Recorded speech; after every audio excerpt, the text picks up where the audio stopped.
Friends, ఎప్పుడో 4 ఏళ్ళు అయింది, 5 ఏళ్ళు అయింది కదా. మనం పోయి ఏం చేసుకొని వచ్చినా బాగుంటుందిలే అని చెప్పి కొత్త పాస్పోర్ట్ మీద గల్ఫ్ దేశాలకు వచ్చానంట. ఇది ఇండియా కాదు. ఇండియాలో అయితే క్షమాభిక్షలు, ఒకసారి 2 సార్లు ఛాన్సులు ఇవ్వడం ఇటు జరుగుతాయి. కానీ గల్ఫ్ కోర్టులో గల్ఫ్ న్యాయస్థానాలు ఛాన్స్ ఇవ్వరు. ఎట్టి పరిస్థితిలో గల్ఫ్లో ఎక్కడైనా కానీ గల్ఫ్లో న్యాయస్థానాలు ఛాన్స్ ఇవ్వు. తప్పు అంటే తప్పే, వాడు దొంగ అంటే దొంగే, ముండ అంటే ముండే. మళ్ళీ ఛాన్స్ ఇవ్వదు. ఆ ముద్ర ఆడికి పడిపోయినట్టే. దీనికి ఉరిశిక్ష అని ఉరిశిక్ష అంతే.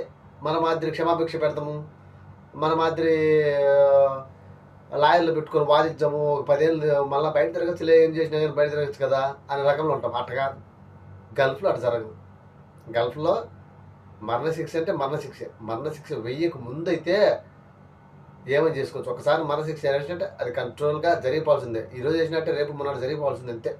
లేదు ఇంకా హెల్త్ కండిషన్ బాగలేదా చూసుకొని చేయడమే తాడు అట్లుంటుంది. ఎందుకు చెప్తా అంటే ఈ మాట, ఇక్కడుండి ప్రవాసులు ఏషియన్ కంట్రీస్ ఎక్కువ అంటే మన భారతదేశమే పేరు బాగుందిలే. ఎందుకంటే ఇతర దేశాల్లో మందు అమ్మడంలో, సిగరెట్లు అమ్మడంలో, గంజాయి అమ్మడంలో భారతదేశం నెంబర్ 1 స్థానంలో ఉంటుంది. అంటే తెలిసి తెలియని చేట్ల అనమాట మన వాళ్ళకు. అంటే ఎడ్యుకేషన్ పరంగా కానీ చదువుకున్న వాళ్ళు అయితే కొంచెం ఆలోచిస్తారు, ఈ దేశం రూల్స్ ఏంటా, ఈ దేశం పద్ధతి ఏంటి అని తెలిసి కొంచెం వెనుకడిగేస్తారు, ముందడిగేస్తారు.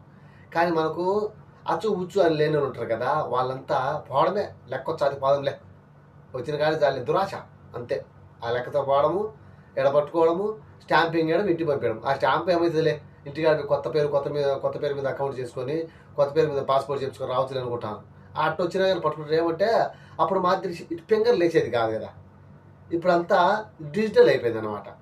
మొత్తం కంప్యూటర్లో పుట్టక్కన పోయి నిలబడుతుంది అనమాట. అది 10 ఏళ్ళు కానీలే ఎరేజ్ అవ్వదు, 10 ఏళ్ళైనా ఎరేజ్ అవ్వదు, అట్టే ఉంటుంది. కానీ మన వాళ్ళకి అది తెలివి జాచి కదా పోవడము. గంగయ్య పేరు మీద ఉండేది సున్నయ్య పేరు మీద సుబ్బయ్య పేరు మీద ఉండేది వెంకయ్య పేరు మీద ఎల్లమ్మ, ఇటు పేరు మార్చుకొని వచ్చాను. ఇక్కడికి వచ్చానే ఎయిర్పోర్ట్లో ఫింగర్ వచ్చానే పట్టుకుంటాను అనమాట. పక్కన బయటకు వచ్చాను. ఏది నువ్వు 10 ఏళ్ళప్పుడు పోయి నువ్వు ఇక్కడ ఏం చేసిపోయినావు, ఫింగర్ వేసుకొని పోయింటావు కదా, ఆ కమలేకనో ఏమన్నా పట్టుబడి స్థలం మారిపి జరిగి పట్టుబడి ఉంటావు. అట్టా పట్టుబడినప్పుడు వాళ్ళు ఫింగర్ వేసి పంపించారు, ఖచ్చితంగా ఫింగర్ వేసి పంపించారు. అప్పుడు మాదిరి పేపర్ల మీద అయితే ఆడనో ఉంటాయి, కట్ట పేపర్ ఎప్పుడు తీయాలా అనుకుంటాం. అట్ట కాదు కదా, సిస్టంలో నిలబడిపోద్ది అనమాట. 10 ఏళ్ళు కానీ 20 ఏళ్ళు అయిన సిస్టంలో నిలబడిపోద్ది. అట్టా వేరే పేరు మీద మార్చుకొని వచ్చాను, దొరికిపోతాను, ఆ నుంచి 2-3 లక్షలు ఖర్చు పెట్టుకొచ్చాను, మళ్ళీ ఎన్నికిపోతాను. ఇది అవసరమా? ఇది అవసరమా? అందుకే చెప్పేది, ఇక్కడ కోర్టులు, ఇక్కడ న్యాయస్థానాలు, ఇక్కడ రూల్స్ ఇండియా మాదిరిలో. ఇండియాలో మనసు పెట్టి సర్లే ఒకసారి క్షమిద్దాంలే, సర్లే ఒకసారి చూద్దాంలే అని, ఇంకోసారి ఛాన్స్ ఇద్దాంలే అన్న రకంలో ఆలోచిస్తాం. కానీ గల్ఫ్ దేశాలు అట్లా ఉండదు. పట్టు అంటే పట్టి, దొంగ అంటే ముండ అంటే ముండే, అంతే, ఇంకేం ఉండదు.